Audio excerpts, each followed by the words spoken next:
నమస్తే, welcome to AP News. Sathya Sai జిల్లా కదిరి నియోజకవర్గం తనకల్లు మండలం బొంతలపల్లి గ్రామంలో ఈ రోజు టీడీపీ, జనసేన, బీజేపీ ఎమ్మెల్యే అభ్యర్థి కందికుంట వెంకట ప్రసాద్ కి ఘనంగా స్వాగతం పలికిన ప్రజలు, ఎన్డీఏ కూటమి నాయకులు, కార్యకర్తలు పెద్ద ఎత్తున పాల్గొన్నారు. అంతేకాకుండా వైసీపీ పార్టీని వీడి సుమారు 200 కుటుంబాలకి కండువాలు కప్పి టీడీపీలోకి స్వాగతం పలికిన టీడీపీ ఎమ్మెల్యే అభ్యర్థి కందికుంట వెంకట ప్రసాద్. ఇంత పెద్ద కార్యక్రమాన్ని ఏర్పాటు చేసి వాళ్ళే ఖర్చు పెట్టుకొని వాళ్ళే పార్టీకి మద్దతు తెలిపేందుకు ముందుకు వచ్చినటువంటి కార్యక్రమానికి ఏర్పాట్లు చేసినటువంటి అదే రకంగా ఈ రోజు తెలుగుదేశం పార్టీ కుటుంబ సభ్యులైనటువంటి సోదరులు చంద్రశేఖర్ గారికి, నీలా గారికి, అదే రకంగా రమణ గారికి, శంకర్ గారికి, ఇంకా చాలా మంది పేర్లు ఉన్నాయి. బహుశా కొంతమంది పేర్లు పాకపోతే మీరు వేరంగా తప్ప అన్నదా భావించద్దండి. వీరందరి సహృదయానికి అదే రకంగా ప్రచార కార్యక్రమంలో భాగంగా నాతో పాటు ప్రచారంలో పాల్గొంటున్నటువంటి తెలుగుదేశం పార్టీ కుటుంబ సభ్యులకి, బొంతలపల్లి గ్రామ సోదరీమణులకి, పాత్రికేయ మిత్రులకు అందరికి కూడా పేరు పేరున నమస్కారాలు. బొంతలపల్లి గ్రామం అనేది ఈ కార్యక్రమం ఏర్పాటు చేసినటువంటి నాయకులకు ఒకటే చెప్తున్నారు, మీరు చేస్తున్నటువంటి ఈ మంచి ఎప్పుడు కూడా మర్చిపోదు తెలుగుదేశం పార్టీ కందికుంట ప్రసాద్ వ్యక్తిగతంగా. ఎందుకంటే రాజకీయాలంటే వ్యాపారం అయిపోయినాయి, ఎన్నికలంటే వ్యాపారం అయిపోయినాయి.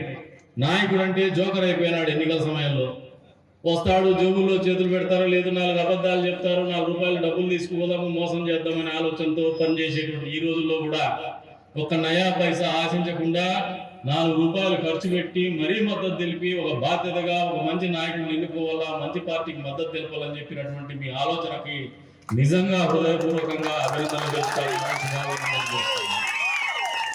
ఇది చచ్చిపోవుడు, ఇది చచ్చిపోతే పేదోడు బతకడు, వ్యాపారస్తులే బతుకుతారు. రాజకీయాల్లో వ్యాపారస్తులు మాత్రమే 5 సంవత్సరాలు కూడా వస్తాడు, ఇన్వెస్ట్మెంట్ పెడతాడు, పెట్టుబడి పెడతాడు, వర్కౌట్ అయితే 4 డబ్బులు సంపాదిస్తాడు, వర్కౌట్ కాకపోతే లాస్ వచ్చింది ఇంకోసారి తిట్టుకుందామని పోతాడు. అంతిమంగా రాజకీయ అధికారం కానీ, ప్రభుత్వాలు కానీ, నాయకులు కానీ అవసరం ఎవరికంటే పేదవాడికి.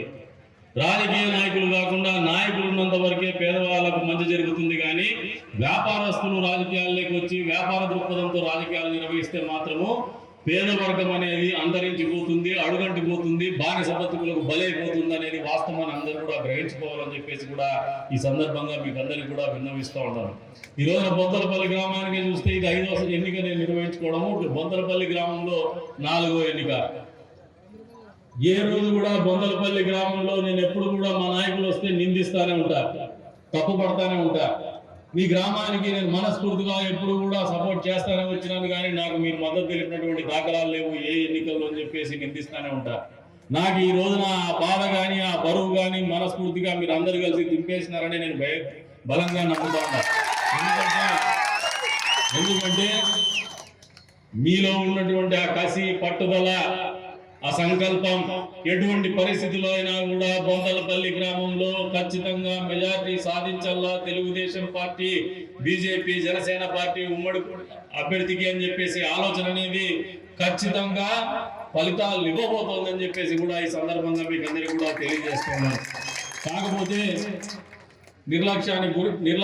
నిర్లక్ష్యం వహించద్దండి, అలసత్వం వహించద్దండి. ఒక నిర్లక్ష్యం, ఒక అలసత్వం ఖరీదు 10 సంవత్సరాలు ఈ నియోజకవర్గము వెనుకబాటుతనంకు గురైనటువంటి పరిస్థితి. ఆ నిర్లక్ష్యం, అలసత్వం నాతోనే జరిగింది.